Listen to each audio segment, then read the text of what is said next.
यात्रा सामाजिक समरसता की यात्रा है, एकता के लिए यात्रा है, दंगा से ऊपर उठने के लिए विचारों की यात्रा है। देश में चुनाव है और चुनाव का एक टेस्ट कल आएगा, लेकिन चुनावी माहौल के साथ साथ एक टेस्ट बाबा बागेश्वर का भी है, जो हिंदुओं को जोड़ने के लिए बागेश्वर धाम से निकल पड़े।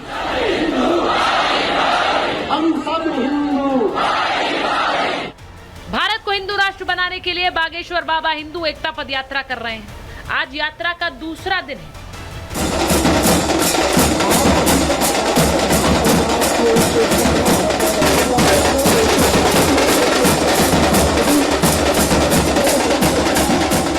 ना बाबा बागेश्वर के उत्साह में कोई कमी है और ना ही भक्तों का जोश कम हुआ है। तस्वीरें देखिए, सनातनियों का पूरा जन सैलाब उमड़ पड़ा है। बाबा के साथ साथ चल रहे हैं भक्त।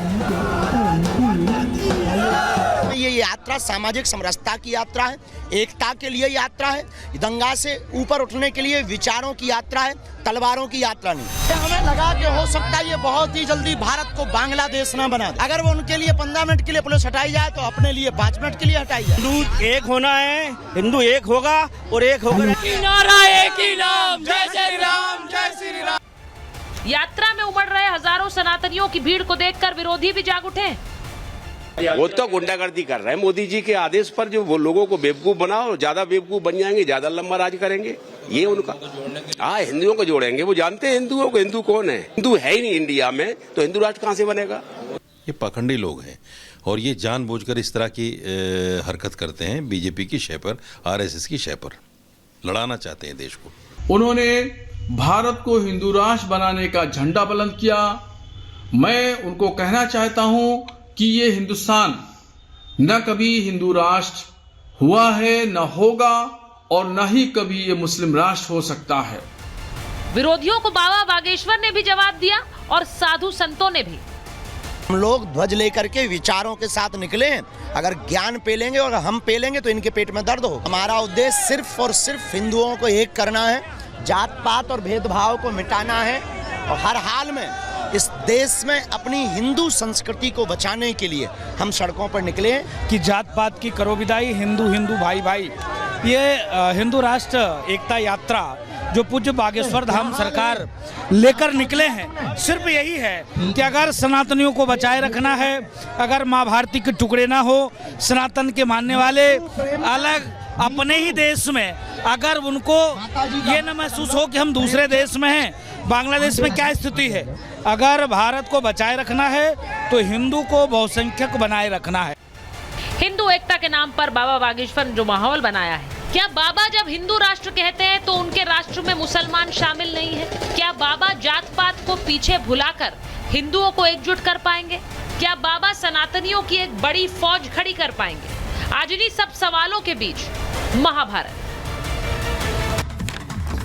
हमारे साथ महाभारत में जो मेहमान हैं, मैं पहले परिचय आपका करा देती हूँ। आचार्य राज मिश्रा हमारे साथ हिंदू धर्मगुरु स्टूडियो में हैं। आचार्य विक्रमादित्य हमारे साथ स्टूडियो में है। महंत आदित्य कृष्ण गिरी जी हमारे साथ हैं। प्रोफेसर प्रवेश वर्मा जी हैं, प्रवक्ता हैं वीएचपी के। स्टूडियो में हमारे साथ प्रेम कुमार जी हैं, वरिष्ठ पत्रकार हैं। धर्मेंद्र यादव जी हैं, प्रवक्ता हैं समाजवादी पार्टी के। मुमताज आलम रिजवी साहब हैं, इस्लामिक स्कॉलर हैं, पॉलिटिकल एनालिस्ट हैं। मैं शुरुआत जरा करती हूँ कि उस बयान से, जो बयान धीरेन्द्र शास्त्री की इस यात्रा के खिलाफ निकल रहे हैं। अब बाबा बागेश्वर के खिलाफ मौलाना खड़े हो गए हैं। साजिद रशीदी क्या कह रहे हैं? उनका बयान आया है, वो कह रहे हैं बागेश्वर खुद को राष्ट्रभक्त पहले साबित करें। वो ये भी कहते हैं कि पाकिस्तान के कहने पर यह सब हो रहा है। क्यों कह रहे हैं वो कह रहे हैं राष्ट्रभक्ति की पहचान मांगने वाले वो कौन है? ये पाखंडी है, सनातन से कुछ इनका लेना देना नहीं है।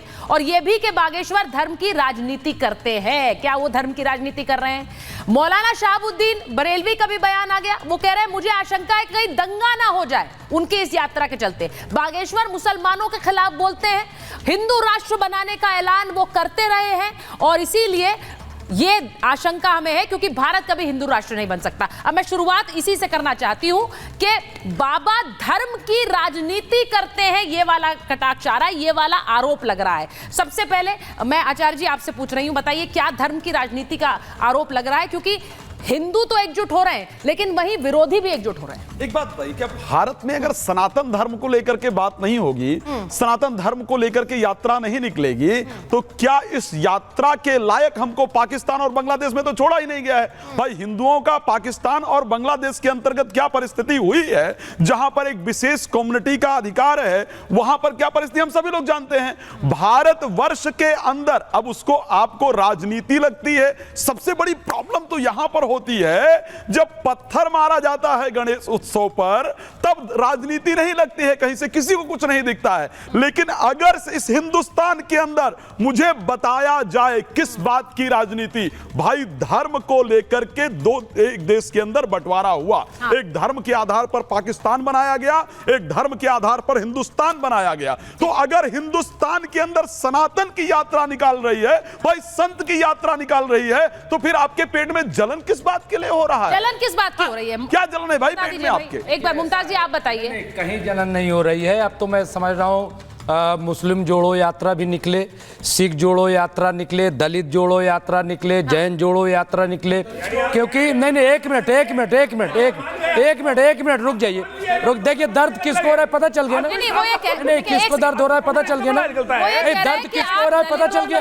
एक मिनट मैं आपको बता दूं मैडम, सुनिए। लेकिन मुसलमान भी अलग अलग हो गया क्या? सुनिए, मुसलमानों की एकता खतरा है आपको। अरे मैं बता, हो गया खतरा भाई साहब, हो गया ना। वो कह रहे दलितों को अलग कर देते हैं आप, यही आप करते हैं। अरे ये खुद ही अलग किए बैठे हुए हैं। अच्छा, ये खुद ही अलग किए बैठे हुए। चलेंगे आप दलितों के यहाँ पानी पिएंगे, खाना खाएंगे, नहीं खाएंगे आप, झूठ बोलते हैं आप, ड्रामा करते हैं। आपकी भाषा एक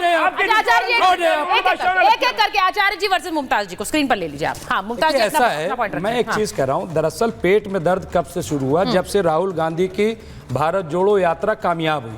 अच्छा, तो उसके बाद से बीजेपी तो कर नहीं सकती थी। सुनिए, बीजेपी तो कर नहीं सकती थी। अच्छा, इसलिए अब इन्होंने एक नया रास्ता निकाला। हाँ। कि भाई ऐसा करो कि हिंदू जोड़ो करो।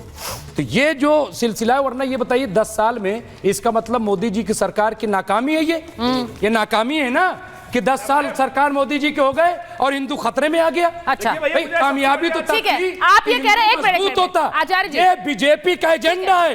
ठीक है, हिंदू जोड़ो, भारत जोड़ो। छोटा छोटा शुरुआती बयान आपने कहा अलग से नहीं प्लीज। आचार्य विक्रमादित्य वो कह रहे हैं कि ये एक नाकामयाबी है कि भाई अभी तक हिंदू जुड़ाई नहीं है। वो कह रहे हैं दलितों को हमने नहीं, आप लोगों ने अलग किया। बोलिए। हमने कभी ना दलितों को अलग किया। भारतीय संस्कृति तो वो संस्कृति है जिसमें किसी भी जाति, किसी भी धर्म के व्यक्ति को राजा, चंद्रगुप्त मौर्य, चाणक्य ने उठा के राजा बनाया।